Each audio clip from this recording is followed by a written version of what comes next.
अस्मद्गुरुसमारम्भां यतिशेखरमध्यमां लक्ष्मीवल्लभपर्यन्तां वन्दे गुरुपरम्पराम् ஆழ்வார்கள் வாழி அருளிச் செயல் வாழி தாழ்வாதுமில் குறவர்தாம் வாழி ஏழ்வாறுமுய்ய அவர்களுரைத்தவைகள்தாம் வாழி செய்யமறை தன்னுடனே சேர்ந்து அகலகில்லே நிறையமென் அலர்மேல் மங்கை உரை மார்பா நிகரில் புகழாய் உலகம் உன்னுடையாய் என்னையாழ்வானே நிகரிலமரர் முனிக்கணங்கள் விரும்பும் திருவேங்கடத்தானே புகழொன்னில்லாவடியேன் உன்னடிக்கு இடமர்ந்து புகுந்தேனே அகில புவன ஜன்மஸ்தேம பங்காதிலீலே வினத விவிதபூதௌராதரக்ஷை கதீக்ஷே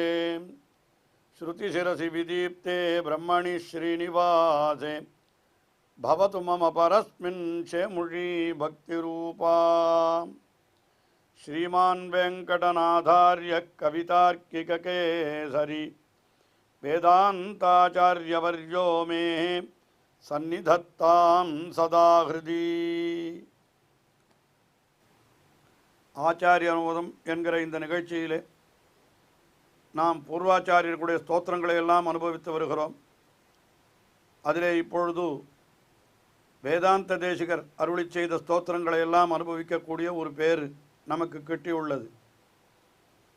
வேதாந்த தேசிகன் அருளி செய்த தயா சதகம், அதற்கு பிறகு அவர் அருளி செய்த ஹயக்ரீவ ஸ்தோத்திரம் ஆகிய இரண்டு ஸ்தோத்திரங்களை நாம் ஏற்கனவே பார்த்திருக்கிறோம். இப்பொழுது வேதாந்த தேசிகன் அருளி செய்த மற்றொரு ஸ்தோத்திரமான தசாவதார ஸ்தோத்திரம் என்பதை பற்றி நாம் பார்க்க போகிறோம். எம்பெருமான் இந்த உலகத்திலே பல பல அவதாரங்களை செய்கிறான். உலகோர்களையெல்லாம் உஜ்ஜீவிக்க செய்ய வேண்டும் என்பதற்காகத்தான். அதாவது உலகத்திலே இருப்பவர்கள் அத்தனை பேரும் உய்வு பெற வேணும் என்பதற்காக தான் இந்த உலகத்திலே வந்து பிறந்து தர்மங்களை எல்லாம் அனுஷ்டித்து காட்டி அவர்களையும் காக்கிறான் என்று பார்க்கிறோம். இப்படி எம்பெருமான் செய்த அவதாரங்கள் எவ்வளவு என்று கணக்கே கிடையாதான்.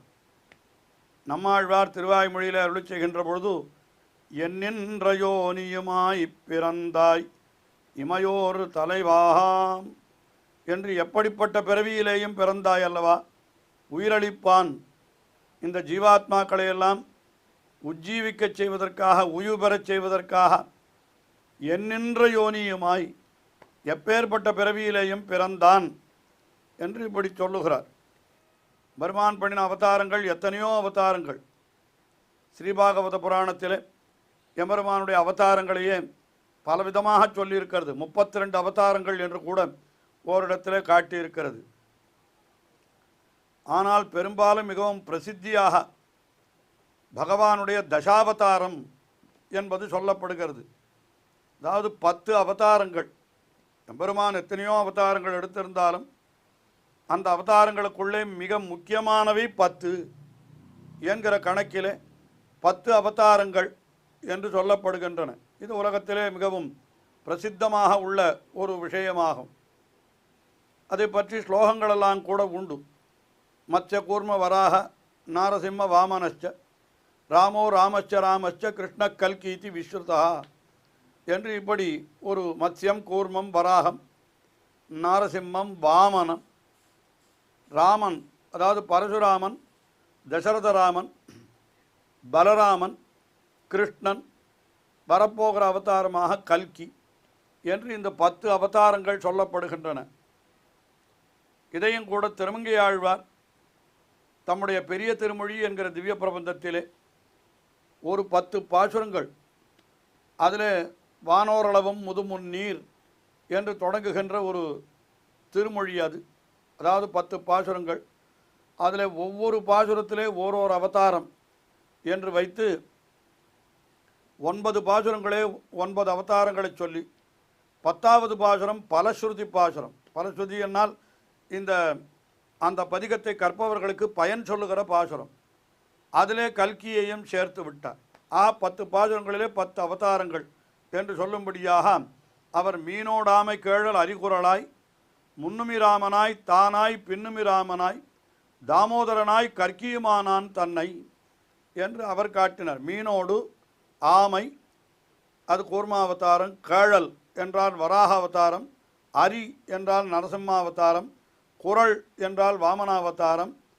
அதற்கு மேலே முன்னுமிராமனாய் என்கிறது பரசுராமனை சொல்லுகிறது, தானாய் என்கிறது தசரதனுடைய பிள்ளையான ராமபிரானை சொல்லுகிறது, பின்னுமிராமனாய் என்கிறது பலராமனை சொல்லுகிறது. அதற்கு பிறகு தாமோதரனாய் என்று கண்ணனையும் கற்கியுமானான் தன்னை என்று கல்கி அவதாரமும் செய்கிறானவன் என்று இப்படி 10 அவதாரங்களை காட்டியிருக்கிறார். ஆழ்வார் காட்டியிருக்கிறார் தம்முடைய ஒரு அதாவது பெரிய திருமொழியிலே. இதுபோல தசாவதாரம் என்கிறது பண்டைய காலத்திலேயே ஆழ்வார்கள் காலத்திலேயே பிரசித்தமாக இருந்தது என்பதற்கு இதை நாம் உதாரணமாக கொள்ளலாம். இதே போல் இன்னொரு பதிகமும் சாதித்திருக்கிறார். ஆனால் இந்த 10 அவதாரங்கள் என்று கொள்ளவில்லை. நிலையிடமெங்கும் என்று நடுவெள்ளமும்பர் வளநாடு மூட இமையோர் என்று ஒரு திருமொழி, அதாவது திருமொழியிலே ஒரு பதிகம், அதிலேயும் இந்த மத்ஸ்யாவதார கூர்மாவதாரங்கள் பல அவதாரங்களை சொல்லுகிறார். ஆனால் இந்த வானோரளவும் முது முன்னீர் என்கிற திருமொழியில் தான் 10 அவதாரங்களை வரிசையாக இப்படி சொன்னார் என்று சொல்லணும். ஆழ்வார்களுடைய பாசுரங்களிலே பல பாசுரங்கள், மத்ஸ்யாவதாரத்துக்கு தனியாக பாசுரம் இருக்கும், கூர்மாவதாரத்திற்கு தனியாக, நரசிம்மாவதாருக்கு தனியாக பாசுரங்கள் இருக்கும். ஆனால் 10 அவதாரங்களையும் சேர்த்து சொன்னது என்னால் இந்த திருமங்கை ஆழ்வாருடைய திருமொழி பதிகம்தான் என்று பார்க்கிறோம். இது இன்னும் கூட பல பேர் இதே போல தசாவதாரங்களை துதித்து ஸ்தோத்திரங்களே அருளி செய்திருக்கிறார்கள். நாம் ஜெயதேவருடைய கீத கோவிந்தம் என்று அதை எடுத்துக்கொண்டு பார்ப்போமானாலும் கூட வேதானுத்தரத்தே ஜெகன்னிவகத்தே என்று பூகோளம் உத்பிப்ரதே என்று இப்படியெல்லாம் அந்த தசாவதாரங்களை அவரும் கூட சொல்லியிருக்கிறார் என்று நாம் சொல்லலாம். ஆனால் ஆழ்வார்களுடைய அருளி செயலை அடியொற்றி வேதாந்த தேசிகன் தசாவதார ஸ்தோத்திரம் என்று ஒன்று அருளி செய்கிறார். அதாவது பகவானுடைய இந்த 10 அவதாரங்களை துதித்து அருளி செய்கிறார். இதையும் கூட பெரியோர்கள் என்ன சொல்லுகிறார்கள் என்றால், ஸ்ரீரங்கத்திலே வேதாந்த தேசிகன் எழுந்தருளி இருந்த பொழுது அங்கே தசாவதார சந்நிதி என்று ஒரு சந்நிதி இருக்கிறது. கோவிலுக்கு வெளியிலே, அது கோவிலுக்கு வடக்கு பக்கத்திலே ஒரு இடத்துல அமைந்திருக்கிறது. அந்த இடத்துல தசாவதார சந்நிதியிலே இருக்கக்கூடிய அந்த எம்பெருமான்களை எல்லாம் மங்களாசாசனம் செய்கிற பொழுது அவர் இந்த ஸ்தோத்திரத்தை அருளி செய்தார் என்று பெரியோர்கள் சொல்லுகிறார்கள்.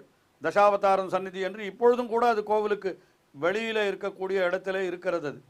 அந்த எம்பெருமான்களை குறித்து அருளி செய்யப்பட்ட ஸ்தோத்திரம்தான் இது என்று பெரியோர்கள் சொல்லுகிறார்கள்.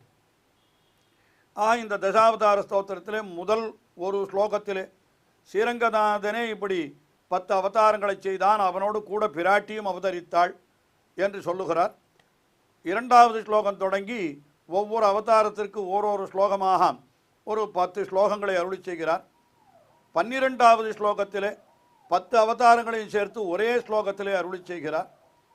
13வது ஸ்லோகம் இந்த ஸ்தோத்திரத்தை கற்பவர்களுக்கு பயன் சொல்வதாக அமைந்திருக்கிறது. அதிலே இப்பொழுது நாம் முதல் ஸ்லோகத்தை பார்க்கிறோம்.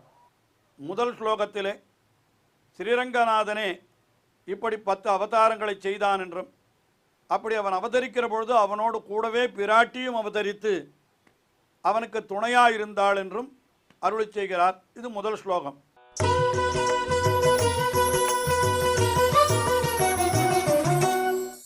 தேவோ நஹ சுபமாதனோது தசதா நிர்வர்த்தயன் பூமிகாம் ரங்கே தாமனி லப்த நிர்பரரசைஹி அத்யக்ஷிதோ பாவுகைஹி யத்பாவேஷு ப்ருதக் விதேஷு அனுகுணான் பாவாத் ஸ்வயம் பிப்ரதி யத் தர்மைரிக தர்மிணி விஹரதே நானாகிருதிர்நாயிகா. 10 அவதாரங்களை செய்தவனான எம்பெருமான் நமக்கு நன்மையை விளைக்கட்டும் என்று அதைத்தான் முதலிலே அருளி செய்கிறார். அந்த எம்பெருமான் எப்படி பண்ணினான் என்னால், தசதா பூமிகாம் நிர்வர்த்தயன், 10 வகைகளான உருவங்களை அவன் எடுத்துக்கொள்ளுவனாக அப்படி இந்த உலகத்திலே வந்து பிறந்தான். அதற்கு மேலே அவன் என்ன பண்ணினான், அதை சொல்றார், தேவோ நஹா சுபமாதனோது, அப்படிப்பட்ட எம்பெருமானானவன் நமக்கு சுபத்தை விளைக்கட்டும். தசதா நிர்வர்த்தயன் பூமிகான், 10 விதமான உருவங்களை அதாவது அந்த மீன் ஆமை கேழல் என்று இப்படி உருவங்களை கொண்டான் அல்லவா, அவன் யார் என்றால் ரங்கே தாமனி லப்த நிர்பர ரசைஹி அத்தியக்ஷிதோ பாவுகைஹி, அந்த ஸ்ரீரங்கம் என்கிற திவ்ய தேசத்திலே அப்படி அவன் காணப்படுபவனாக இருக்கிறான். ரசிகர்களாலே கொண்டாடப்படுபவனாக அந்த திருவரங்கம் பெரிய கோவிலிலே அவன் எழுந்தருளி இருக்கிறான் என்று சொன்னார். அப்படி யத் பாவபாவேஷு, இப்படி அவன் அவதரிக்கிற ஒவ்வொரு அவதாரங்கள், அந்த அவதாரங்களிலெல்லாம் பிருதக் விதேஷு, ஒவ்வொன்றும் தனித்தனியாக இருக்கக்கூடிய அவதாரங்கள் இல்லையா, அந்த அவதாரங்களிலே அனுகுணான் பாவான் ஸ்வயம் பிப்ரதி, பெரிய பிராட்டியாரான ஸ்ரீமகாலட்சுமி அவள் என்ன செய்கிறாள் என்னால் அவனுக்கு ஏற்ற ஒரு பாவத்தை அவளும் மேற்கொள்ளுகிறாளாம். அந்த எடுத்துக்கொள்ளுகிறாள், என்ன பண்ணுகிறாள், அந்த எம்பெருமானுக்கு ஏற்ற அவதாரங்களை அவள் எடுத்துக்கொள்ளுகிறாள். அதற்கு மேலே அவள் என்ன பண்ணுகிறாள் என்னால் யத் தர்மைஹி இக தர்மிணி விகரத்தே, அதாவது எம்பெருமான் எந்த தர்மத்தை அனுஷ்டிப்பதற்காக இந்த உலகத்திலே வந்து பிறக்கிறானோ அதே தர்மத்திலே அவனுக்கு துணை புரிபவளாக இருந்து கொண்டு நானா ஆக்கிருத்திகி நாயிகா, அவளும் கூட என்ன பண்ணுகிறாள், பல பல வடிவங்களை எடுத்துக்கொள்ளுகிறாள் என்று சொல்லுகிறார். அதாவது எம்பெருமான் இந்த உலகத்திலே அவதரிக்கிற காலத்திலேயும் காலத்திலேயெல்லாம் கூடவே பிராட்டி அவதரிக்கிறாளாம். அது புராணங்களிலே தெரிவிக்கப்பட்டிருக்கிறது. எப்பொழுதெல்லாம் எம்பெருமான் அவதரிக்கிறானோ அப்பொழுதெல்லாம் பிராட்டியும் அவதரிக்கிறாள். தேவத்வே தேவதேகேயம் மனுஷ்யத்வே ச மானுஷி ராகவத்வே அபவத் சீதா ருக்மிணி கிருஷ்ண ஜன்மனி என்று இதெல்லாம் ஸ்ரீவிஷ்ணு புராணத்திலே அவன் தேவனாய் பிறந்தால் இவளும் தேவ வடிவிலே பிறக்கிறாள், அவன் மனுஷனாய் பிறந்தால் இவளும் மனித வடிவிலே பிறக்கிறாள், அவன் ராமபிரானாக அவதரித்த பொழுது இவள் சீதையாயிருந்தாள், அவன் கண்ணனாக அவதரித்த பொழுது இவள் ருக்மிணி பிராட்டியாயிருந்தாள் என்று இப்படி அந்த உனக்கேற்கும் கோலமலர்பாவை என்று சொல்லும்படியாக எம்பெருமானுக்கு தகுதியான பிறவியிலே இவளும் பிறந்து அவனுக்கு பத்தினியாயிருந்து அதற்கு மேலே அந்தந்த அவதாரங்களிலே அவன் மேற்கொள்ளுகிற தர்மம் அது என்ன தர்மம் அது என்று பார்த்தால் விதிதஸ்தகி தர்மஜா சரணாகத வத்சலகா என்று சொல்லப்பட்டபடி அவன் தர்மம் அறிந்தவன். அடியவர்களை காத்தல் என்கிற தர்மத்தை அவன் கடைபிடிக்கிறான். அதற்காகத்தானே அவதாரங்களை பண்ணுகிறான். அந்த அவதாரங்களிலெல்லாம் இந்த பிராட்டியும் அவனோடு கூட அவதரித்து அந்த அடியவர்களை அவன் ஏற்றுக்கொள்ளும்படியாக அவனுக்கு புருஷகாரம் செய்து அவள் என்ன செய்கிறாள், அந்த அடியவர்களை எம்பெருமானிடத்தில் கொண்டு போய் சேர்ப்பிக்கிறாள். எம்பெருமானும் அந்த அடியவர்களை ரட்சிக்கிறான். ஆயினாலே இந்த பிராட்டியினுடைய சகாயத்தால் தான் எம்பெருமான் அடியார்களை ரட்சிக்கிறான் என்று அதைத்தான் இங்கே என்ன சொல்கிறார்னா எத் தர்மைஹி தர்மிணி இக விகரத்தே என்று அவனுடைய தர்மங்களோடு ஒத்த தர்மத்தை இவள் உடையவளாய் இருக்கிறாள். ராமாவதாரத்திலே தசரத சக்கரவர்த்தி அவளை, அதாவது அந்த ஜனக சக்கரவர்த்தியானவன் ராமபிரானுக்கு அந்த தன்னுடைய மகளை தாரை வார்த்து கொடுக்கிற பொழுது என்ன சொல்லி கொடுத்தான், சகதர்மச்சரீதவா என்று சொல்லி கொடுத்தான். ராமா, நீ எந்த தர்மத்தை அனுஷ்டிப்பதற்காக இந்த உலகத்திலே வந்து பிறந்திருக்கிறாயோ அந்த தர்மத்தை நீ அனுஷ்டிப்பதற்கு உறுதுணையாய் இருப்பவள் இவள். இப்படிப்பட்ட பத்தினியை நீ பாணிம் கிருண்ணீஸ்வ பாணினா, உன்னுடைய கையாலே பற்றி கொள்வாயாக என்று சொல்லிதான் அந்த சீதா பிராட்டியை ராமபிரானிடத்திலே ஒப்படைத்தான் ஜனக சக்கரவர்த்தி என்று பார்க்கிறோம். ஆயினாலே அவள் சர்கதர்மச்சரி என்கிற அர்த்தத்தை தான் இங்கே வேதாந்த தேசிகன் என்ன சொல்லுகிறான்னா, எம்பெருமான் எந்த தர்மத்தை அனுஷ்டிக்கிறானோ அதற்கு ஒத்த தர்மத்தை உடையவளாய் இவள் இருக்கிறாள். எத் தர்மைஹி தர்மிணி இக விகரத்தே என்று அவளும் கூட இப்படி விகரத்தே என்னால் எம்பெருமானோடு கூட அந்த விளையாட்டை செய்கிறாள் என்பதாக இப்படி எம்பெருமானுடைய அவதாரங்களெல்லாம் அடியவர்களை ரட்சிப்பதற்காக ஏற்பட்டது. அப்படிப்பட்ட அவதாரங்களிலே பிராட்டியும் கூடவே அவதரித்து அவள் அந்த எம்பெருமானுக்கு தர்மச்சாரிணியாயிருந்து உதவி புரிகிறாள் என்கிற கருத்தையும் நாம் அறிந்து கொள்ளும்படியாக இந்த ஸ்லோகத்திலே அந்த ஸ்ரீரங்கநாதன் அவன் அதாவது திருவரங்கம் பெரிய கோவிலிலே எழுந்தருளி இருக்கின்ற ஸ்ரீரங்கநாதன் தான் இப்படிப்பட்ட அவதாரங்களை எல்லாம் செய்தான் என்பதாக இந்த ஸ்லோகத்தை அருளி செய்கிறார் வேதாந்த தேசிகன். அடுத்த ஸ்லோகம் தொடங்கி ஒவ்வொரு அவதாரமாக மத்ஸ்யாவதாரம், கூர்மாவதாரம், வராக அவதாரம் என்று ஓரோரு அவதாரத்திற்கும் ஓரொரு ஸ்லோகத்தை அருளி செய்கிறார். தொடர்ந்து அனுபவிப்போம். ஸ்ரீயக்காந்தாய கல்யாண நிதயே நிதயேர்த்தினாம் ஸ்ரீவேங்கடநிவாசாய ஸ்ரீனிவாசாய மங்களம். ஸ்ரீமத் சுந்தரஜாமா திருமுனிமானசவாசினி சர்வலோக நிவாசாய ஸ்ரீனிவாசாய மங்களம்.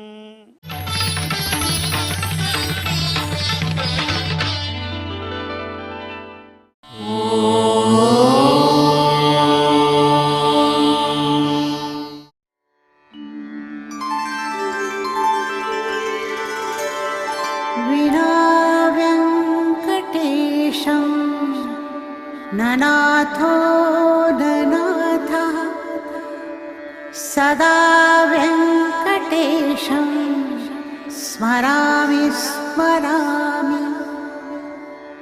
हरे वेङ्कटेश प्रसीद प्रसीद.